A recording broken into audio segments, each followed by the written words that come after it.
Did you know that, according to Buddhist teachings, where you keep your money could be attracting poverty into your life? It seems simple, but it makes all the difference.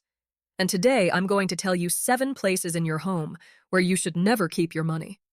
But Buddhism teaches us that our surroundings directly influence our financial energy. What if I told you that where you store your money is secretly sabotaging your life? Sounds absurd, doesn't it? But the truth is that for centuries there has been hidden knowledge, kept under lock and key by those who truly understand the power of financial energy. This is not just another book about how to save a few pennies or invest in the stock market. No, what you're about to discover goes far beyond that. It's a secret so powerful that it has been actively suppressed throughout history. Let me introduce Aisha Santos, a 28-year-old black female entrepreneur, born and raised in the outskirts of São Paulo. From an early age, Aisha dreamed of having her own business, but always found herself surrounded by invisible obstacles. Despite her talent and determination, she constantly encountered closed doors and denied opportunities. Many would say it was just bad luck, but Aisha suspected there was something deeper at play. On a rainy Sunday afternoon, while helping clean an old community center about to be demolished, Aisha made a discovery that would change not only her life, but potentially the fate of her entire community. Hidden behind a false wall, she found an ancient manuscript, its pages yellowed by time, written in a mixture of archaic Portuguese and mysterious symbols. The manuscript spoke of an ancestral wisdom, knowledge that dated back to lost civilizations and had been carefully preserved by a secret society over the centuries. This society, known only as the Guardians of Abundance, had dedicated its existence to protecting and transmitting the secrets of true financial prosperity. But what made this knowledge so special? Why had it been kept secret for so long? As Aisha delved into the pages of the manuscript, she began to understand. It wasn't just about investment tips or business strategies. It was something much deeper and more powerful. The manuscript revealed that money, in its purest essence, is a form of energy. And like all energy, it is influenced by its surroundings. The places where we keep our money, the people we share it with, even the thoughts we have about it, all of this directly affects its flow and abundance in our lives. But here's the most shocking part. Most people, without knowing it, are constantly sabotaging their own financial prosperity. The common places where we keep money, under the mattress, in messy drawers, even in traditional bank accounts, may be secretly draining our financial energy. Aisha couldn't believe what she was reading. Could it be possible that something as simple as where we keep our money could have such a profound impact on our lives? And if it were true, why wasn't this knowledge widely known? The answer, she soon discovered, was as disturbing as it was fascinating. Throughout history, those in power have always understood the true potential of this knowledge, and they did everything to keep it away from the masses. After all, a population that understands and controls its own financial energy is a population that cannot be easily controlled or exploited. As the night progressed and Aisha continued to read the manuscript by candlelight, she felt a mix of excitement and fear. Excitement for the potential for transformation that this knowledge could bring, not just for her, but for her entire community. And fear, because she knew that by unraveling these secrets, she would be challenging powerful forces that preferred to maintain the status quo. But Aisha wasn't someone who backed down from a challenge. Her whole life had been a struggle against limited expectations and veiled prejudices. If this knowledge could really change things, she was determined to master it and share it. However, little did she know that her discovery had not gone unnoticed. Behind the scenes, shadowy figures were already moving, determined to prevent these secrets from coming to light. The game for control of financial energy was about to begin, and Aisha found herself at the center of a battle she barely understood. As the sun rose on the horizon of São Paulo, Aisha made a promise to herself. She would go all the way, no matter the obstacles, because now she understood. The code that separates the rich from the poor isn't in economics books or financial market reports. It's hidden in the spaces around us, in the invisible energies that shape our financial destiny. Aisha barely slept that night. The revelations from the manuscript echoed in her mind, challenging everything she thought she knew about money and success. When the sun finally broke the horizon, she knew her life had changed forever. But what she didn't know was that her problems were just beginning. That same morning, as Aisha prepared to open her small craft store in the city center, a man in an impeccable suit and calculated smile entered the establishment. His name was Reverend Augusto Mendez, leader of the largest religious congregation in the region and an influential figure in local politics. "Good morning, my young lady," he said, his gaze scanning the store with a mix of curiosity and disdain. "I heard you made an interesting discovery yesterday." Aisha's heart raced. How could he know? "I don't know what you're talking about, Reverend," she replied, trying to stay calm. Reverend Augusto's smile widened, but didn't reach his eyes. "Oh, I think you do. That old community center held more secrets than you imagine. And some secrets, my dear, are better left buried." It was at that moment that Aisha realized the manuscript wasn't just a set of ancient teachings. It was a threat to those who controlled the flow of wealth in the city. And Reverend Augusto, with his influence and connections, was determined to keep things as they were. In the days that followed, Aisha began to notice subtle changes around her. Regular customers stopped frequenting her store. Suppliers began to delay deliveries. And, more disturbingly, she began to feel a heavy and oppressive energy every time she entered certain locations in the city. It was during a night walk, trying to clear her mind, that Aisha had her second great revelation. Passing through a rich neighborhood of the city, she noticed something strange. The houses, the cars, even the trees seemed to vibrate with a different energy. It was as if the air itself was lighter, more charged with possibilities. In contrast, upon returning to her neighborhood on the outskirts, Aisha felt the weight of scarcity in the air. The poorly lit streets, the decaying buildings, everything seemed to suck the vital energy from people. It was then that the words of the manuscript gained new meaning: financial morphogenetic fields. These fields, the ancient text explained, were like invisible webs of energy that permeated physical spaces. Some places naturally attracted and amplified the energy of abundance, while others drained it, creating vicious cycles of poverty. But the most shocking thing was the revelation that these fields could be manipulated. With the right knowledge, it was possible to create prosperity zones, or, more sinisterly, poverty traps.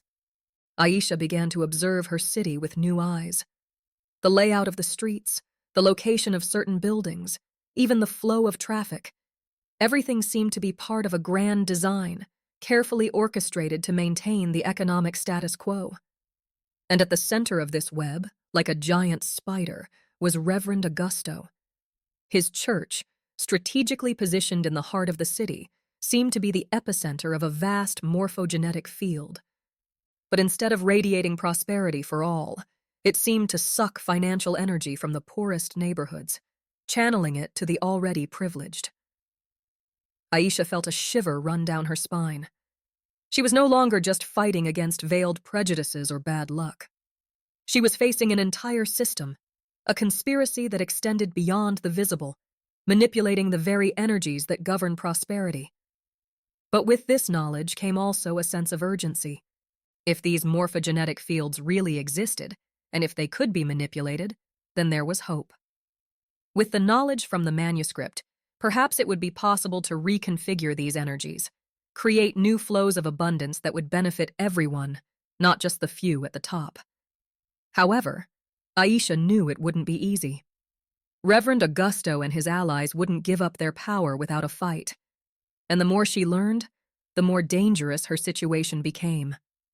One night, while studying the manuscript in her small apartment, Aisha heard a strange noise coming from the street. Looking out the window, she saw 3 men in black observing her building.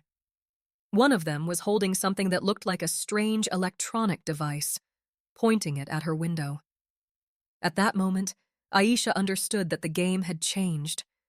It was no longer just about knowledge or energy. It was a battle for the very financial soul of the city. And she was at the center of it all. With her heart racing, Aisha made a decision. She could no longer remain passive, just studying the manuscript. It was time to act. But where to start? How could a young black female entrepreneur face such powerful and entrenched forces? The answer, she realized, was in the community itself. If the knowledge from the manuscript was true, then each person, each space, had the potential to become a point of transformation. The key was to awaken this potential, one individual at a time. While the mysterious men continued their surveillance outside, Aisha began to sketch out a plan. She would create a network, a web of her own making, connecting people and places that could amplify the energy of prosperity. But time was running out. Reverend Augusto and his allies were moving, determined to suppress the knowledge that Aisha had discovered. The battle for the city's financial energy was about to begin, and the fate of thousands of people hung in the balance. Aisha looked once more at the manuscript, its yellowed pages containing secrets that could change everything. This knowledge is about to be suppressed, she thought. Do I have the courage to use it before it's too late? The answer, she knew, would define not only her future, but the future of an entire community.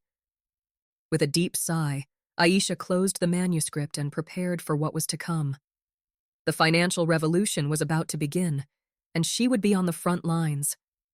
Aisha knew she needed to act fast. With the manuscript safely hidden, she decided it was time to delve deeper into the secrets she had discovered.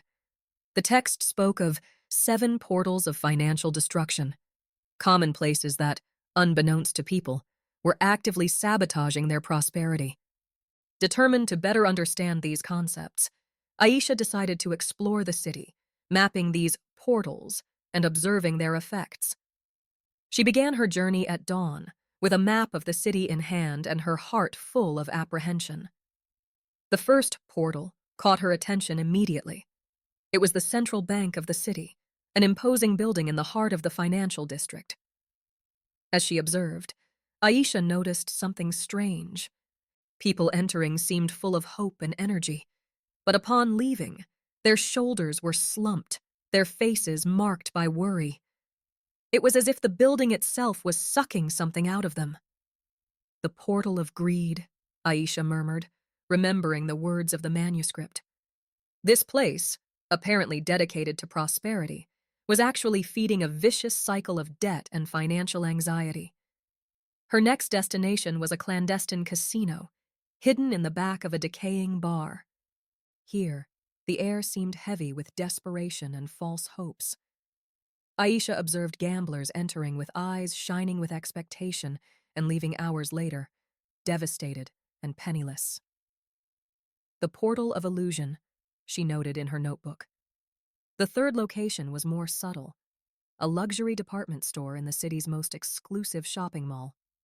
At first glance, it seemed like a temple of consumption, bright and attractive. But Aisha noticed how people left loaded with bags, their credit cards smoking, a mixture of euphoria and guilt on their faces. The portal of unbridled consumerism, she thought, understanding how this place fed an endless cycle of desire and dissatisfaction. The fourth portal surprised her. It was a lottery agency. Lines of people waited anxiously to buy their tickets, feeding dreams of instant wealth. But Aisha perceived the dark energy that hovered over the place, sucking the hopes and hard-earned money of desperate workers. The portal of false hope, she whispered, feeling a pang of sadness. The fifth location was more personal and painful, a housing complex on the outskirts, where Aisha had grown up. The precarious conditions, lack of investment and opportunities created an environment that stifled any spark of financial ambition. The portal of programmed scarcity, she noted, promising herself that she would do something to change this reality. The sixth portal was the most insidious, the headquarters of a large media corporation.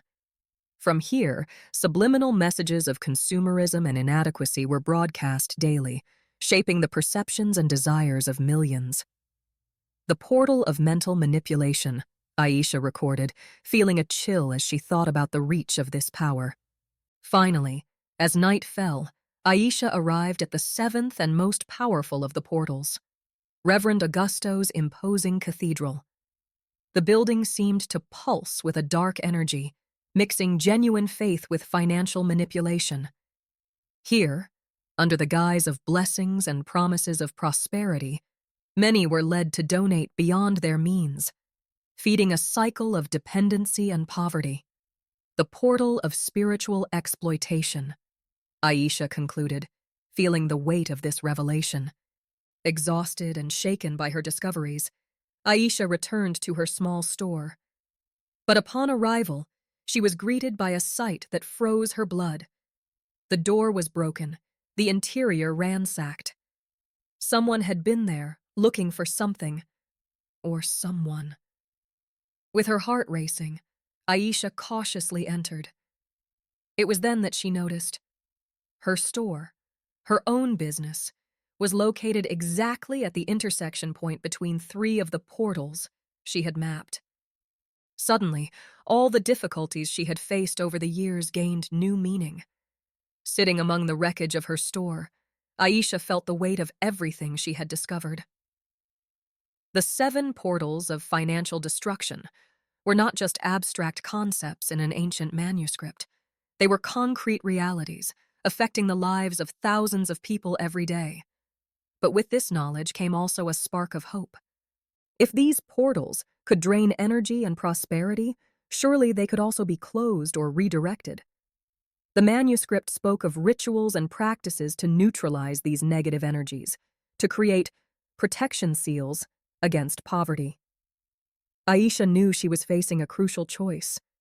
She could use this knowledge just for herself, to escape the trap she found herself in. Or she could do something much bigger, much riskier, try to change the game for the entire city. As the night progressed and police sirens echoed in the distance, someone had certainly noticed the break-in. Aisha made her decision. She would not be just another victim of these portals, she would be the key to closing them. With trembling hands, but renewed determination, Aisha began to sketch out a plan. She would face each of these portals, one by one. And for that, she would need allies, people willing to challenge the status quo, to believe that a different reality was possible. The first step would be to transform her own store. If it was at the center of a confluence of negative energies, then this would be the perfect place to start an energy revolution. Aisha smiled, imagining the possibilities. Her small craft store was about to become the epicenter of a transformation that would shake the power structures of the city. But as Aisha planned, she didn't notice the shadowy figure watching her from the street, hidden in the shadows. Reverend Augusto had no intention of allowing his secrets to be exposed. The battle for the financial soul of the city was just beginning, and the next move could determine everyone's fate. With renewed determination, Aisha began to implement her plan. In the days that followed, she transformed her store into a true oasis of positive energy. Using the knowledge from the manuscript, she strategically positioned crystals, plants, and ancient symbols to neutralize negative energies and amplify positive ones. Gradually, people began to notice the change. Customers reported feeling lighter and more optimistic upon entering the store. Some even commented on unexpected luck in their businesses after shopping there. The news spread quickly, and soon Aisha's small store became a meeting point for those seeking not just crafts, but also a dose of hope and prosperity. Meanwhile, Reverend Augusto watched with growing concern. He could feel the change in the city's energies, a disturbance in the balance he had so carefully maintained for years. Determined to end this threat, he called a secret meeting with the leaders of the other portals. But Aisha was one step ahead. Anticipating her opponent's reaction, she had begun to form her own network of allies. Among them were Dona Zepha, a respected local healer, Joam, an idealistic young hacker, and Mariana, an investigative journalist determined to expose the city's injustices. The final confrontation happened during the city's grand annual festival. Reverend Augusto planned to use the event to reinforce his control over the population's financial energies, but Aisha and her allies had other plans. While the Reverend spoke on the main stage, Aisha and her team moved discreetly through the crowd, distributing small protection amulets and whispering words of financial empowerment. Joam hacked the sound system, replacing subliminal consumerism messages with positive abundance affirmations. Dona Zepha led an alternative prayer circle, channeling prosperity energies for the entire community. The decisive moment came when Mariana took the stage, interrupting the Reverend's speech with concrete evidence of his financial manipulations. The crowd, already energized by the actions of Aisha and her allies, reacted with indignation. The carefully constructed facade of the portals began to crumble. At that moment, Aisha felt a palpable shift in the air. It was as if an invisible weight had been lifted from the city. The people around her seemed taller, more confident, their eyes shining with new hope. In the months that followed, the transformation of the city was remarkable. With the portals neutralized and the knowledge from the manuscript circulating freely, a new era of collective prosperity began to flourish. Small businesses thrived, community initiatives gained strength, and a sense of shared abundance permeated every corner of the city. Aisha, now recognized as a visionary leader, continued her work, teaching others to recognize and transform the financial energies around them. Her small store expanded, becoming a center for financial education and community empowerment. Reverend Augusto and his allies, exposed and discredited, saw their power diminish. Some sought redemption, offering their resources for community projects. Others simply disappeared, taking with them the last vestiges of the old system. As she observed her transformed city from the top of a hill, Aisha reflected on her journey. What had begun as a personal discovery had become a silent revolution, changing not only people's financial fortunes, but also how they related to money and to each other. The ancient manuscript, which had once been a secret kept under lock and key, was now shared knowledge, passed from person to person, from community to community. And with each new adept, the energetic fabric of society strengthened, creating a new paradigm of abundance and cooperation. Aisha smiled, feeling the weight of the manuscript in her bag. She knew her journey was far from over. There were other cities, other communities that needed this knowledge, and she was ready to take this revolution forward, one portal at a time.